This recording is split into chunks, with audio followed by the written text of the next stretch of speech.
ദാ നോക്കിയ പേഴ്സ്. ആരുടെ അത്? ആ ബൈക്കിൽ പോയ ആളുടെ താഴെ വീണതാ. ദേടി ഒരു സ്വർണ്ണമാല.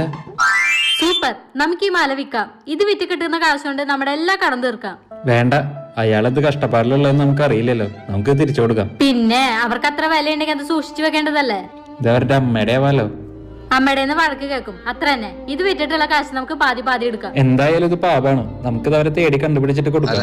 ചേട്ടാ, അത് ദയവായിട്ട് തന്നതാ, അത് കൊടുക്കൊന്നും വേണ്ട. ഈ കുട്ടി എത്ര കറക്റ്റ് ആയ പറയണേ നോക്ക്. ഞാനിപ്പോ എന്താ ചെയ്യണ്ടേ? ഇത് വിറ്റിട്ടുള്ള കാശ് പാതി പാതി എടുക്കാം. ആ ശരി, വാ പോവാം.